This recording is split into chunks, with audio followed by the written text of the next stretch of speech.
오늘도 하나님께서 우리에게 주시는 말씀이 우리의 심령을 새롭게 하기를 원합니다. 네.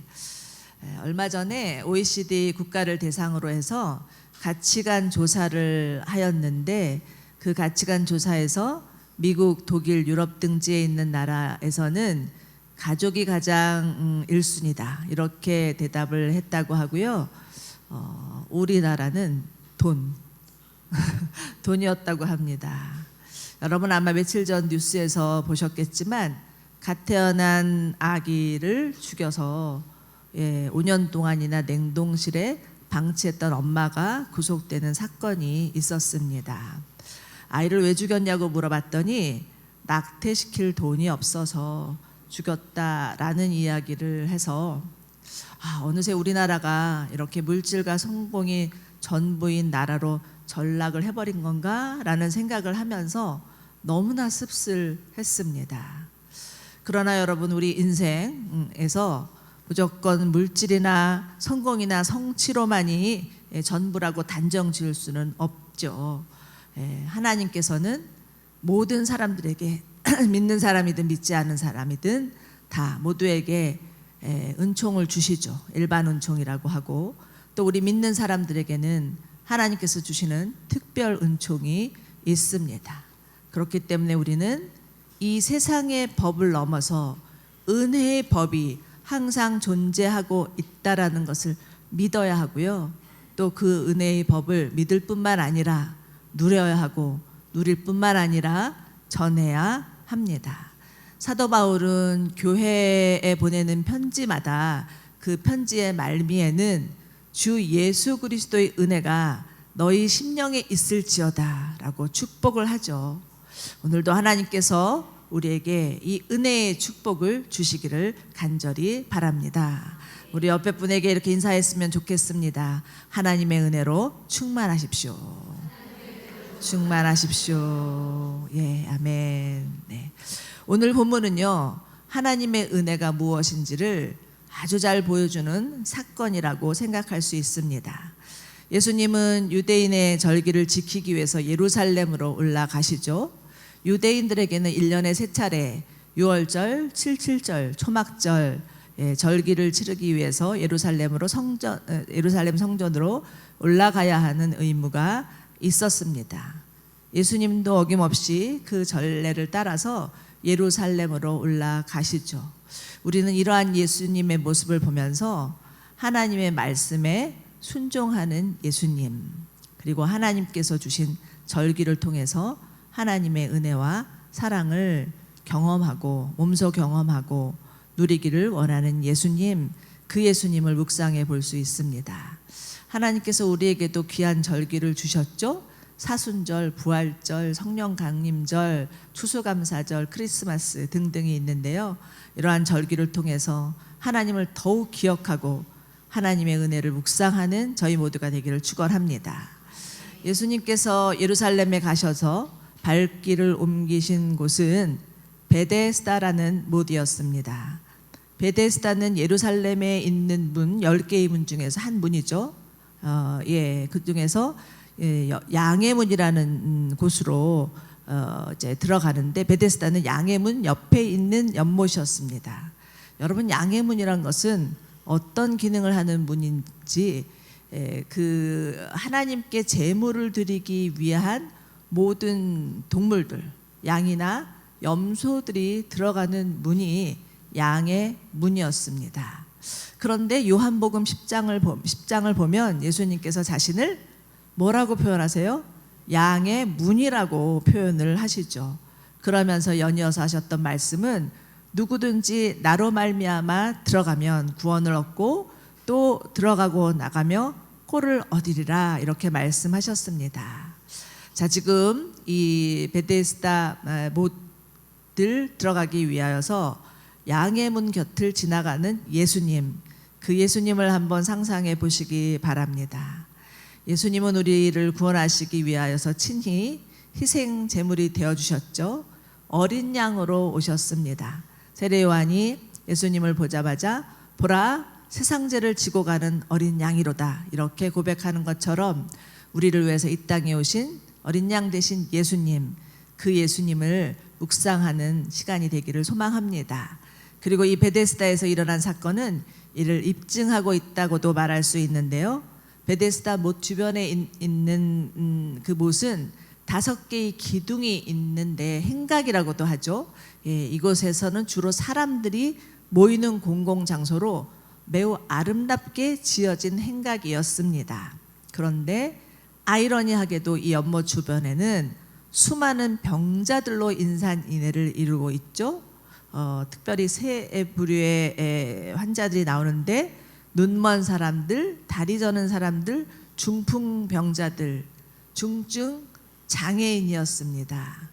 당시로서는 이 세 부류의 사람들은 당시의 의술로는 고칠 수 없는 불치병자들이었죠. 3절에 보면 누워있다라는 동사가 나오는데 이 누워있다라는 동사는 손 하나 까딱할 수도 없는 상태, 누군가의 도움이 없이는 도저히 움직일 수 없는 상태의 사람들을 말합니다. 인간적으로 생각할 때는 전혀 소망이 없다라는 뜻이기도 하겠죠.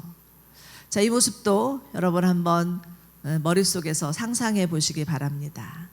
눈부시게 아름다운 행각 아래 냄새나고 소란스럽고 우울하고 절망스러운 병자들이 있는 그 모임의 장소, 마치 그 영화의 한 장면 같다고도 생각할 수 있는데요. 그러나 어찌 보면 우리 인생의 한 컷을 보여주고 있는 그런 장면이 아닐까 싶습니다. 여러분, 문명이 점점 발달되면서 세상은 점점 화려해지고 가는 곳마다 우리의 미각과 시각을 자극하는 먹거리, 볼거리들이 늘어나고 있지만 정작 그 속에 살아가고 있는 사람들의 안에는 무기력과 우울과 절망들이 도사리고 있습니다. 우리 현대인의 모습이 아닐까라는 생각을 해보게 되죠. 그런데 유독 이 행각의 병자들이 모이는 이유가 있었어요. 그건 오래전부터 그들에 대해 내려오는 전설 때문이었는데, 천사가 가끔 내려와서 물을 휘저어 놓으면 그때 그 못에 먼저 들어가는 사람은 무슨 병이든지 다 낫는다는 썰이었습니다. 유대인의 전설의 고향이라고도 할 수가 있겠죠. 아마도 이 베데스다 연못은 뜨거운 물이나 증기를 뿜었다 멎었다 하는 간헐천 온천 같은 거죠. 그런 게 아니었나 싶습니다. 많은 병자들 중에서 그 중에 조금이라도 더 나은 사람이 밀치고 들어가서 그곳에 들어갔다가 병이 나은 그런 일이 있었는지도 모르죠. 그것이 소문이 퍼져서 많은 환자들이 이곳에 몰려들었고, 이곳에 모인 사람들의 한 가지 소망이 있다면 그것은 오직 물이 움직이기를 기다리는 거, 바라는 것이죠.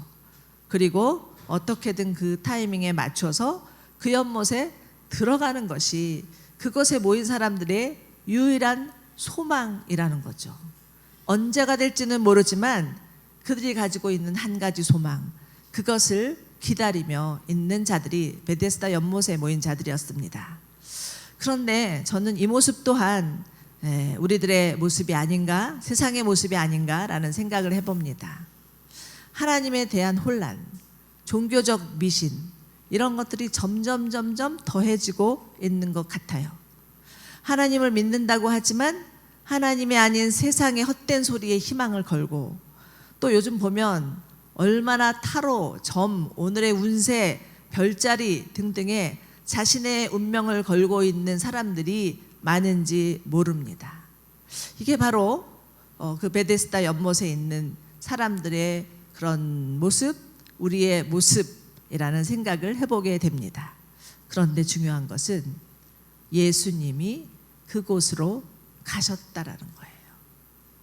정말 어두움과 무질서와 공허함과 무기력과 우울과 절망에 있는 사람들 가운데 예수님이 친히 찾아가셨다라는 것이죠. 그리고 예수님이 그 중에 찾아가셔서 한 일은 그 많은 사람들 중에 누워있는 한 사람을 주목하십니다. 여러분, 하나님은 많은 사람들이 있지만 그 중에서 하나님이 정하신 한 사람, 그 한 사람을 주목하고 계시다는 것을 믿으시기 바랍니다. 여러분도 하나님께서 주목하셨기 때문에 지금 이 자리에 예배하고 있다는 사실을 꼭 기억하시기 바랍니다. 자, 그런데 예수님께서 주목하신 사람은 38년 동안 꼼짝도 못하고 누워있는 병자였습니다.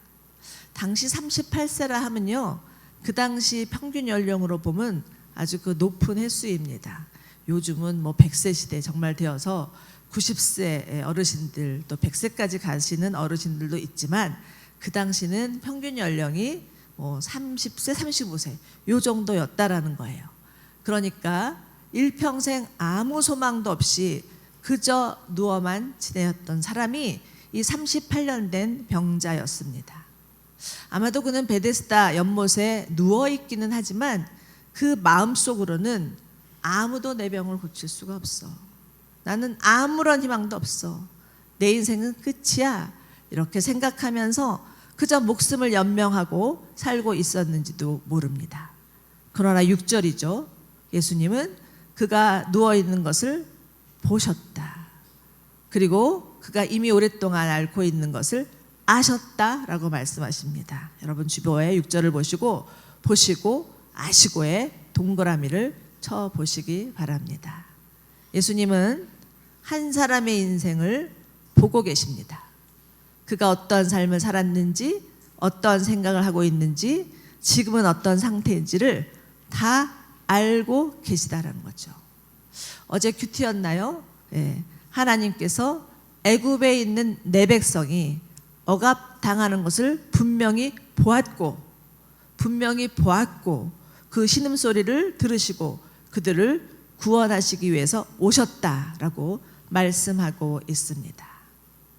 시편 139편을 보면 시편 기자가 이런 고백을 하죠. 우리 함께 읽겠습니다. 시작. 주께서 나를 아실 것입니다. 내가 앉고 일어서는 것을 아시고 멀리에서도 내 생각을 아십니다. 주께서는 내가 길을 다니는 것과 내가 눕는 것을 아시니 내가 하는 모든 일을 샅샅이 알고 계십니다. 아멘. 그런데 여러분, 하나님께서 내 모든 생각과 행동들을 다 보고 계시고 알고 계시다고 생각하면 여러분은 어떤 마음이 드십니까? 외롭고 힘들 때는 눈물 겹도록 위로가 되고 이 말씀으로 인해서 힘을 얻겠지만, 내가 알면서도 하나님의 말씀을 무시하고 내 마음대로 살 때는 확 두려움이 몰려오겠죠. 그런데 정작은 이 두 가지 모두를 다 실감하고 살지는 못하고 있는 것 같습니다. 잘 실감하지 못하니까 염려하고 근심하고 걱정하는 거죠.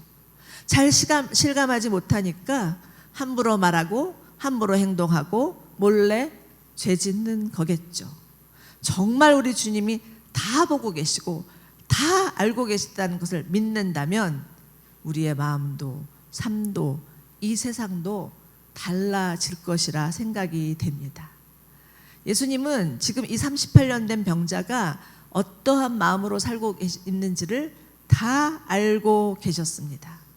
그의 낙담, 그의 절망, 그의 외로움, 고통, 이 모든 것을 다 알고 계셨다라는 거죠. 여러분, 그리고 예수님은 이 한 인간이 이토록 절망스럽게 내버려진 채 사는 것을 원치 않으셨죠. 그래서 그에게 다가가서 하시는 말씀이 내 병이 낫기를 원하느냐 이렇게 물어보십니다. 여러분, 성경을 보면 하나님께서 인간에게 찾아오셔서 질문하시는 것들을 종종 볼 수 있습니다. 아담이 선악과를 먹고 나서 범죄한 후 하나님께서 아담에게 하신 질문이 무엇이었는지 여러분 기억하시죠? 뭐죠? 아담아, 내가 어디 있느냐? 이렇게 물으셨습니다. 근데 이때 아담의 대답이 무엇이었나요? 제가 하나님의 소리를 듣고 벌거벗은 것이 두려워 숨었나이다. 이렇게 대답을 하면서 자신의 죄를 누구에게 돌려버려요? 너무나 치사하게 아내에게 돌려버리고 있죠. 또 두 번째, 창세기에 나오는 하나님의 질문을 보면 가인이 동생 아벨을 죽였을 때 하나님께서 가인에게 하신 질문입니다. 내 동생 아벨은 어디 있느냐? 그런데 가인의 대답은 무엇이었나요? 모릅니다. 모릅니다. 내가 내 동생을 지키는 자입니까? 적반하장도 유분수지 오히려 하나님을 향해서 대들고 분노하고 있습니다. 이게 바로 하나님의 질문에 대한 인간의 답변인 거예요. 자, 그렇다면 30년 된 병자가 내 병이 낫기를 원하느냐라고 물으시는 예수님의 질문에 뭐라고 대답했는지를 보시기 바랍니다. 7절인데요. 한번 읽어볼까요? 시작. 환자가 대답했습니다. 선생님, 물이 움직일 때 못에 들어가도록 나를 도와주는 사람이 없습니다. 내가 가는 동안 다른 사람이 나보다 먼저 못으로 들어갑니다. 병자는 지금 온갖 핑계를 다 대고 있죠. 자신이 나올 수 없는 것은 자신을 도와줄 사람이 없어서입니다. 다른 사람이 먼저 못에 들어가는 바람에 나에게는 기회가 없었습니다 하면서 다른 사람 탓, 환경 탓만 하고 있습니다. 하나님의 질문 앞에 제대로 대답하는 인간이 없어요. 여러분, 인간은 이처럼 몸도 마음도 영혼도 다 병들어 있습니다. 예수님은 이 병자를 향해서 질문하신 것은 그를 고치시고 회복하기 위함이었죠. 하나님께서 우리를 향해서 찾아오셔서 질문하실 때 여러분 두려워하지 마시기 바랍니다. 하나님의 치유와 회복이 있음을 기대하셔야 해요. 자, 그런데 지금 예수님은 이렇게 정말 대답하는 그런 30년 된 병자를 향해서 너는 어떻게 그렇게밖에 대답을 못하냐라고 말씀하시지 않고 그를 향해서 뭐라고 하시냐면 일어나 내 자리를 들고 걸어가라 이렇게 말씀해 주십니다. 여러분, 예수님은 말씀으로 온 세상을 다스리시고 주관하시는 분이시죠. 예수님께서 말씀하시니 사람을 집어삼킬 만한 파도도 순식간에 잠잠해지고 예수님이 말씀하시니 죽은 지 나흘이나 되어서 냄새나는 나사로도 일어납니다. 자, 그런데 지금 아멘하셔서 감사해요. 그런데 혹시 이쯤 되면 아이 목사님, 그건 성경에 나오는 이야기지 나랑은 너무 상관없어요.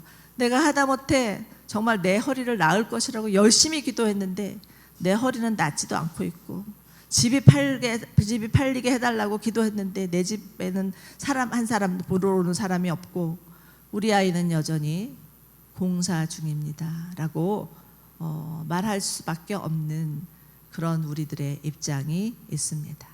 그런데 잘 생각해 보면 주님의 생각과 우리의 기대가 달라서이지 예수님은 우리에게 말씀으로 역사하고 계십니다. 여러분 믿으십니까? 네.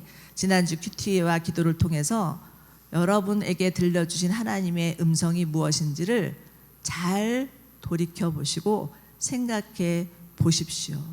저는 어제 스테반의 설교에서 나오는 모세를 묵상하다가 하나님께서 모세를 나이 80에 부르셔서 사용하신 건 너무나 잘 알고 있었는데 제가 이제 점점 육신이 약해지고 여기저기 아픈 데 생기고 이 팔이 저린 게 낫지를 않는 거예요. 그래서 이 병원 저 병원 순례를 하고 다니는데 지난주에 갔던 병원에서는 의사 선생님이 폭탄 선언을 하셨어요. 이 팔 저린 거는 거의 불치병이라고 하면은 너무 심한 말이겠지만 난치병입니다. 잘 안 나아요. 이렇게 얘기를 하는 거예요. 제 마음에 얼마나 낙심이 됐는지. 그런데 모세를 묵상하다가 그래요, 하나님 모세를 80에 부르셨는데 그래도 저는 아직까지 그 나이는 아니니까 제가 낫네요. 이렇게 생각하면서 정말 사도 바울이 자신의 육체의 가시 때문에 하나님 앞에 3번이나 간구했을 때 하나님께서 내 은혜가 내게 족하도다 라고 말씀하신 그 말씀이 생각나면서 하나님, 그냥 제가 저림팔을 그냥 끌어안고 하나님이 부르신 그 부르심에 순종하며 살다 가겠습니다. 이렇게 기도를 했습니다. 그러나 지금 여러분들 가운데 또 본인의 고통과 아픔을 놓고 기도하시던 분들, 그 기도를 하나님이 안 들어주신다는 게 아니라는 사실을 아시기 바랍니다. 중요한 것은 우리가 날마다 하나님의 음성을 들을 수 있다는 것, 그리고 말씀으로 주님이 우리를 인도하신다는 것, 이것을 믿는 저와 여러분 되시기를 축원합니다. 자, 이제 9절을 보면 예수님께서 38년 된 병자에게 일어나 내 자리를 이뤄가라 하셨더니 어떤 일이 일어납니까? 그 말씀대로 일어나 걸어가는 기적이 일어나죠. 근데 잘 생각해 보십시오. 이 사람을 잘 묵상해 보십시오. 이 사람은 예수님께 자신의 병을 고쳐달라고도 하지도 않았고요, 자신의 병을 고칠 만한 믿음이 있었던 것도 아니고요, 심지어는 예수님이 누구신지도 잘 알지 못했습니다. 그러나 예수님께서 이 38년 된 병자의 아픔과 고통을 보고 아시고 그에게 찾아가셔서 그를 일으켜 주셨다라는 거죠. 무엇인가요? 전적인 하나님의 은혜였다. 은혜가 무엇인지를 보여주는 아주 분명한 사건이 바로 이 38년 된 병자가 일어난 사건이라는 거죠. 여러분, 은혜란 무엇입니까? 우리는 어느새 은혜라는 단어에 너무 식상해 버린 것 같아요. 은혜라는 말이 너무나 남발되어서 그 은혜가 얼마나 엄청난 선물인지를 깨닫지 못하고 사는 것 같습니다.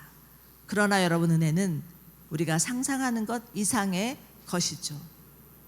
절대로 받을 만한 자격이 1도 없는 자에게 하나님께서 주시는 무조건적인 은총, 하나님의 값없는 선물이 바로 은혜입니다. 여러분, 베데스다는 은혜의 집이라는 뜻이에요. 38년 된 병자는 오랫동안 은혜의 집에 누워 있었지만 정작 하나님께서 자신에게 이러한 은혜를 주실 것이라는 것은 단 한 번도 생각지 못했습니다. 어쩌면 예수님께서 이 자를 고치신 후에 다시 만나서 너는 다시는 죄를 범치 말라라고 하신 말씀 안에는 이 사람의 마음속에 깊이 뿌리박힌 오랜 동안의 불신 때문이 아니었는가라는 생각을 해보게도 됩니다. 여러분, 하나님이 보실 때 가장 큰 죄가 무엇일까요? 하나님을 기대하지 않는 마음. 몸은 교회 와서 있는데 하나님도 하나님의 은혜도 구하지 아니하고 그냥 그동안의 내 경험, 내 생각에 파묻혀서 그냥 예배를 드릴 뿐이지, 하나님을 떠나지도 못할 뿐이지, 하나님의 은혜를 간구하며 입을 벌리지 아니하는 그런 모습이 아닐까라는 생각을 하게 됩니다. 몇 년 전이죠. 이재호 목사님께서 쓰신 책 중에 은혜는 마르지 않는다라는 책의 제목이 있어요. 그 책을 다 읽어보지는 못했는데 아마 목사님의 그 설교를 취합해서 만든 책인데, 그 책의 서문에는 이런 글이 있습니다. 제가 한번 읽어드리도록 하겠습니다. 하나님의 은혜에 대한 가장 적절한 비유는 바다입니다. 모든 물이 바다로 흘러내려가듯 하나님의 은혜는 우리의 모든 죄와 허물을 받아들이고 삼켜버립니다. 인간의 어떠한 죄와 허물도 그 은혜의 바다를 마르게 할 수는 없습니다. 하나님의 은혜는 결코 더러워지지 않습니다. 세상의 어떤 탕류도 은혜의 바다를 더럽힐 수 없습니다. 바다가 끊임없이 자정하여 그 생명력을 유지하듯이 하나님의 은혜의 바다는 세상으로 인해 그 생명력이 사라지지 않습니다. 이런 서문이었어요. 여러분, 다들 바다를 가보신 경험이 있으시죠? 저도 지난 월요일에는 잠시 속초를 다녀왔는데요. 오랜만에 보는 바다가 얼마나 넓은지, 또 그 속은 얼마나 깊을까 라는 생각을 다시금 해봤습니다. 때마침 오늘 또 말씀을 준비하고 있던 터라 바다를 바라보면서 바다 같은 하나님의 은혜를 묵상하다가 왔습니다. 여러분, 바다의 특징은 무엇입니까?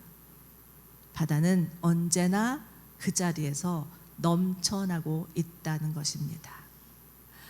그리고 언제든 마음만 먹으면 우리가 또 바다에 들어가는 것이 날씨를 탓하고 또 때로는 나는 수영복 못 입어라고 생각하면서 자신을 바라보며 있어서 그렇지, 언제든 마음만 먹으면 들어갈 수 있는 곳이 바다입니다. 그리고 그 바다에는 얼마나 수많은 생물들이 활기차게 넘쳐나게 살고 있는지 모릅니다. 사랑하는 여러분, 행여 내 과거의 실패의 경험이나 우리 안에 있는 영적인 패배감으로 인해서 내게는 하나님의 은혜가 떠났다라고 말하지 마십시오. 하나님의 은혜는 늘 바다와 같이 깊고 넘쳐나고 있음을 기억하시기 바랍니다.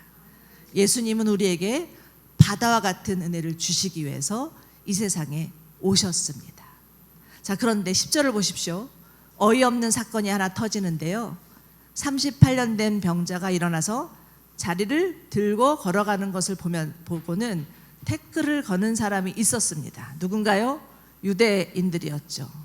이들은 안식일에 자리를 들고 가는 것이 옳지 않다고 주장을 하면서 예수님께서 38년 된 병자를 고치신 날이 때마침 안식일이었기 때문에 자신들이 만든 안식일 규정으로는 자리를 이동하는 것을 금해했다라는 것이었죠.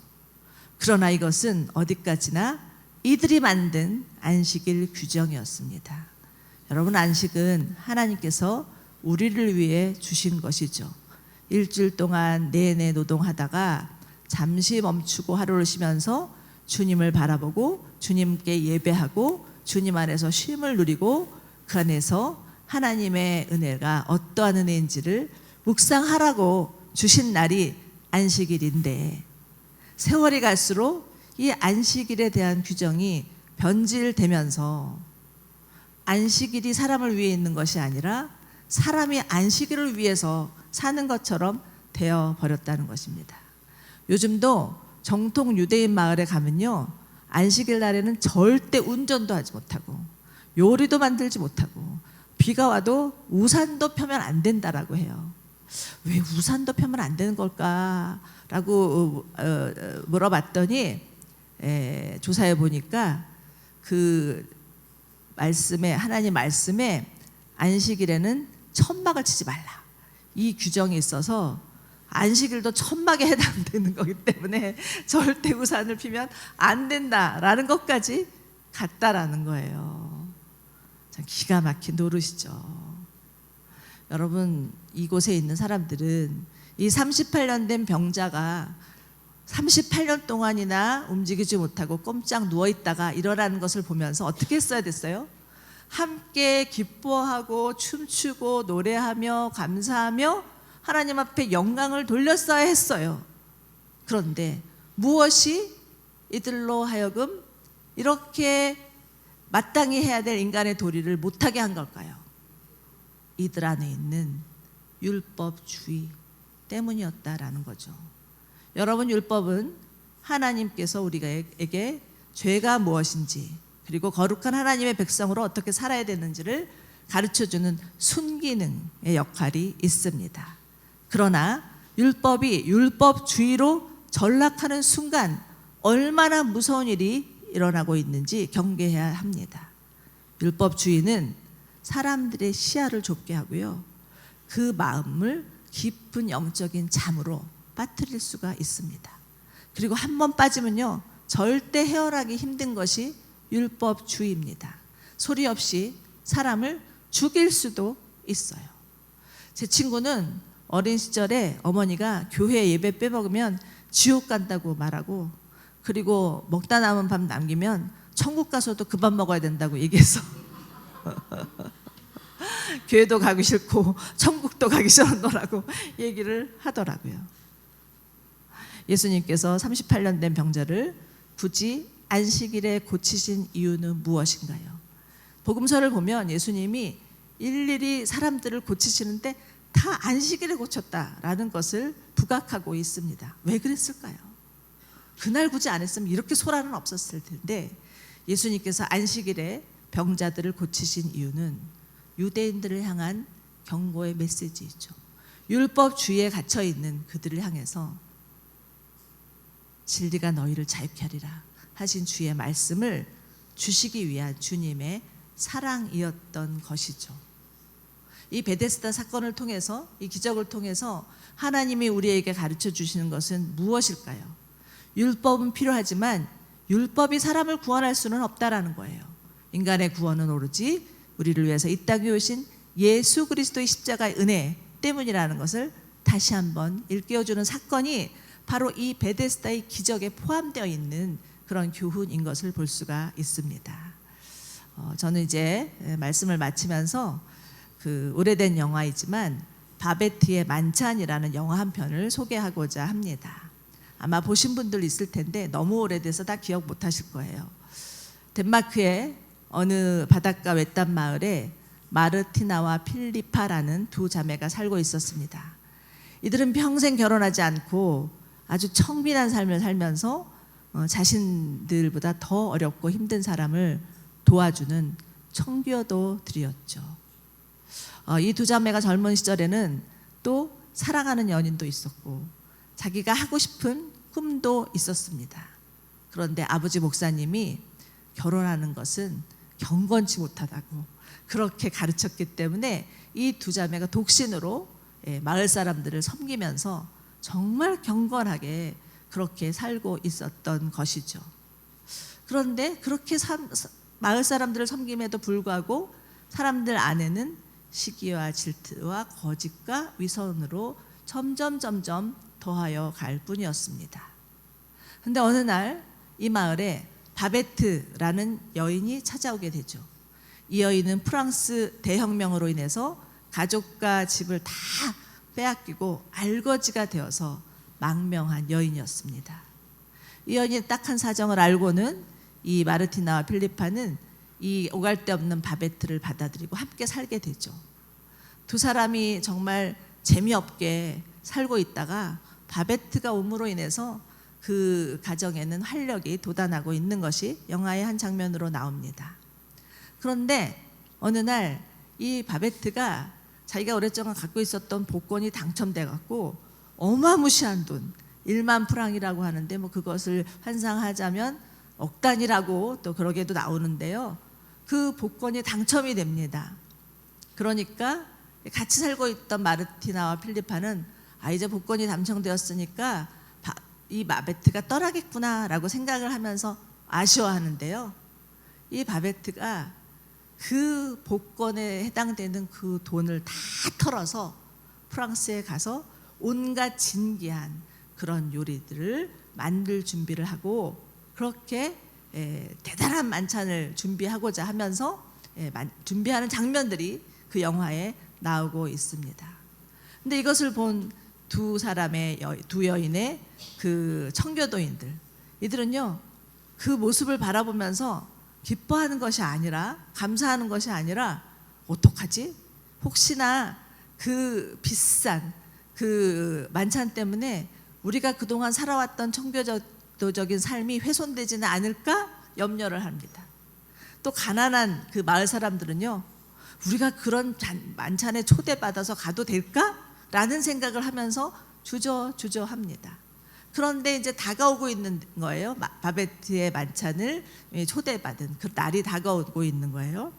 또 다가오니까 초대받은 마을 사람들이 가는데 이 사람들이 무슨 그 결심을 하냐면 가서도 그 음식만큼은 손대지 않겠다. 이렇게 생각을 하는 거예요. 근데 막상 가서 어떤 한 사람이 그 음식을 먹어보고 그것이 너무 맛있어가지고 주변 사람들에게도 먹어보라고 이렇게 권하니까 사람들이 그때부터 눈치를 보면서 조금씩 먹기 시작하다가 너무 맛있으니까 그것을 다 먹고 마음이 풀어져서 자기 마음 가운데 있었던 그런 상대방을 향한 시기와 질투와 거짓과 위선들을 토로하면서 풀어지는 그런 것이 나오고 있습니다. 그때 이 바베트는요, 자기가 누구인지 밝히는데, 이 바베트는 프랑스에서 최고의 요리사, 천재 요리사였던 거예요. 근데 자기가 정말 어려움을 당하고 이곳에 와서 자기를 받아준 그 마을 사람들과 두 여인을 향해서 너무나 고마우니까 자기가 그 복권에 당첨된 그 돈을 다 털어서 마을 사람들을 위한 잔치, 만찬을 벌여 주었던 것이죠. 그러면서 바베트가 고백합니다. 정말 나에게 베풀어 주신 은혜, 그게 너무 고마워서 여러분에게 내 전 재산을 다 털어서 이 만찬을 준비했으니까 마음껏 누리고 즐기십시오 라고 하는 장면이 이 바베큐의 만찬의 내용인데요.